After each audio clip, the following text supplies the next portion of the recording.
Himachal news times में आपका स्वागत है। हिमाचल की ताज़ा खबरें जानने के लिए हमारे चैनल को लाइक, शेयर और सब्सक्राइब करें। हिमाचल की सालाना 2000 करोड़ रुपए की आमदनी पर केंद्र का रोड़ा, वाटर सेस को तुरंत हटाने के लिए कहा। हिमाचल प्रदेश में 2000 करोड़ रुपए की सालाना आमदनी पर केंद्र सरकार ने रोड़ा डाल दिया है। आपदा से उबर रहा हिमाचल प्रदेश वाटर सेस से अच्छी आमदनी होने की उम्मीद कर रहा है। केंद्र सरकार ने हिमाचल प्रदेश को सलाह दी है कि वह बिजली परियोजनाओं से किसी भी तरह की टैक्स, ड्यूटी और सेस को, जो कि विकास शुल्क या फंड के नाम पर लगाया जा रहा है, उसे लेना तुरंत बंद करे। यही सलाह हिमाचल प्रदेश सहित ऐसे तमाम राज्यों को दी गई है जो इस तरह का कर थर्मल, हाइड्रो या नवीकरणीय स्रोतों से बिजली उत्पादन के मामले में लगा रहे हों। इस तरह के सेस को तुरंत हटाने के लिए कहा गया है।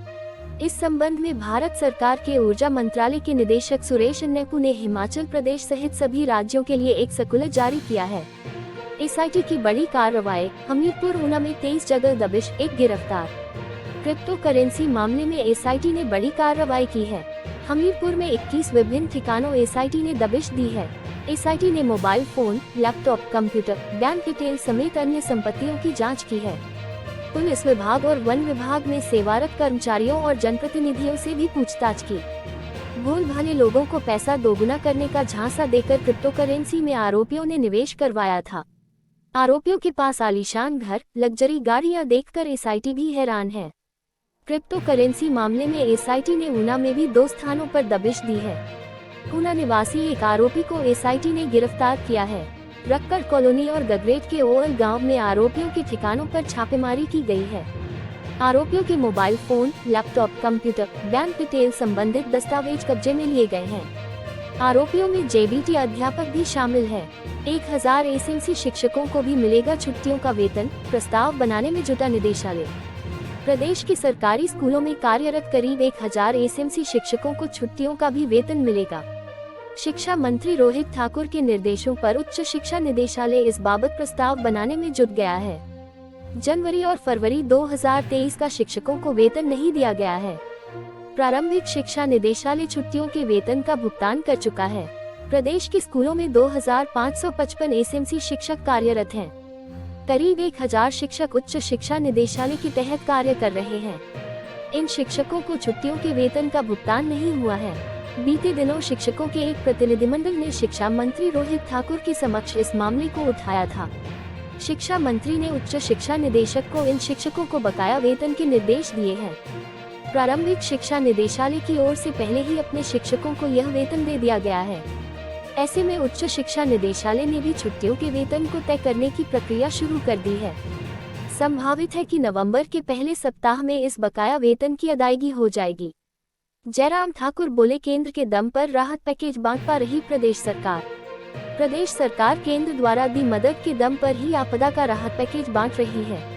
ऐसे में ये कहना कि केंद्र सरकार ने प्रदेश को कोई मदद नहीं की जरा भी तर्कसंगत नहीं है। ये बात नेता प्रतिपक्ष जयराम ठाकुर ने सर्किट हाउस मंडी में प्रधानमंत्री नरेंद्र मोदी के मन की बात कार्यक्रम को सुनने के बाद मीडिया कर्मियों से अनौपचारिक बातचीत में कही। जयराम ने कहा कि जो आपदा राहत पैकेज घोषित किया है, उसमें केंद्र की तरफ से सबसे पहले दिए गए 364 करोड़, बाद में दिए 190 करोड़, एनडीआरएफ के तहत दिए गए 200 करोड़, मनरेगा के तहत दिए 1000 करोड़ और 6500 मकान शामिल हैं। इतना कुछ मिलने के बाद भी यह कहा जा रहा है कि केंद्र की तरफ से कुछ नहीं दिया गया। मदद के लिए मांग की जा सकती है, लेकिन जो मिला उसके लिए कम से कम केंद्र सरकार का आभार जता दे तो बेहतर रहेगा। एनएच बहाली में बाधा बना भूस्खलन, किन्नौर जिले में फंसा लाखों पेटी सेब। सामरिक दृष्टि से महत्वपूर्ण नेशनल हाईवे 5 नागपा में दूसरे दिन भी यातायात के लिए बहाल नहीं हो पाया। पहाड़ी से भूस्खलन और चट्टानें दरकने का सिलसिला थमने का नाम नहीं ले रहा, जिस कारण हजारों लोगों की परेशानियां बढ़ती जा रही हैं। किन्नौर जिले में सेब की लाखों पेटियां फंसी हुई हैं। हालांकि एनएच प्राधिकरण ने शिमला की ओर से 30 और किन्नौर की ओर से करीब 20 मीटर सड़क को बहाल कर दिया है, लेकिन 150 मीटर सड़क अब भी मलबे से ढकी हुई है।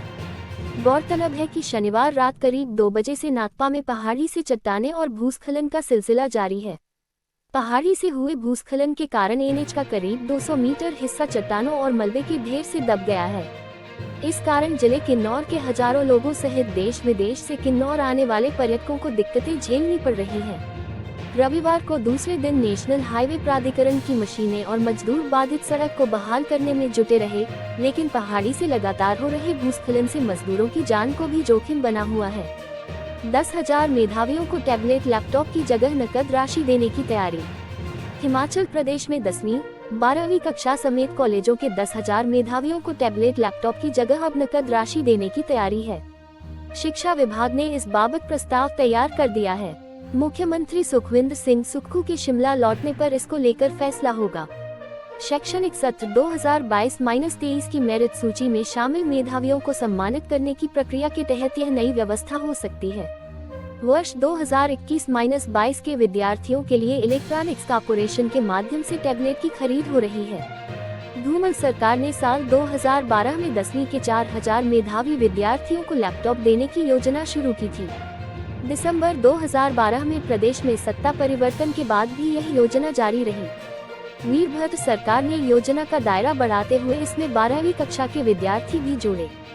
मेधावियों की संख्या बढ़ाकर 10,000 कर दी। जयराम सरकार ने 10वीं 12वीं कक्षा के 800 मेधावियों की संख्या कम कर इनकी जगह कॉलेजों के विद्यार्थियों को योजना में शामिल किया। जयराम सरकार ने लैपटॉप योजना को बंद कर मेधावियों को टैबलेट दिए थे। अब सुक्खू सरकार विचार कर रही है कि मेधावियों को क्या दिया जाए। शिक्षा विभाग के अधिकारियों ने 3 तरह के विकल्पों की सिफारिश करते हुए प्रस्ताव तैयार किया है। पहला विकल्प लैपटॉप का है, दूसरा टैबलेट का, तीसरा विकल्प डिवाइस की जगह नकद राशि देने का है। विभागीय अधिकारियों ने बताया कि नकद राशि देने के विकल्प को लेकर उच्च अधिकारियों ने सहमति जताई है। शांता कुमार अयोध्या में राम मंदिर का उद्घाटन होते ही पालमपुर का भी जुड़ेगा नाम। पूर्व मुख्यमंत्री शांता कुमार ने कहा कि 22 जनवरी 2024 एक और ऐतिहासिक दिन बन जाएगा, जब अयोध्या में भव्य राम मंदिर का उद्घाटन होगा। प्रधानमंत्री नरेंद्र मोदी जब लाखों लोगों की उपस्थिति में प्रभु श्री राम की मूर्ति की प्राण प्रतिष्ठा करेंगे। भारत ही नहीं, पूरे विश्व के इतिहास में एक नया अध्याय जुड़ेगा।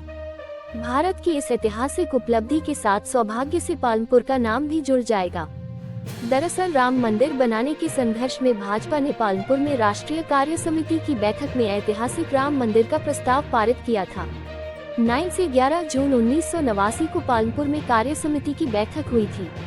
वो उस समय हिमाचल भाजपा अध्यक्ष थे और उस ऐतिहासिक बैठक की पूरी व्यवस्था करने का सौभाग्य प्राप्त हुआ था। वो राष्ट्रीय कार्य समिति के सदस्य भी थे, इसलिए उस ऐतिहासिक प्रस्ताव के पारित होने और सारी व्यवस्था के वह साक्षी हैं। कहा कि पालमपुर में राम मंदिर बनने के फैसले के बाद पूरे देश में आंदोलन हुआ। शांता ने कहा कि हिमाचल और पालमपुर के लाखों लोग भी उस ऐतिहासिक दिन की प्रतीक्षा कर रहे हैं। वो व्यक्तिगत रूप से भी उस दिन की प्रतीक्षा कर रहे हैं।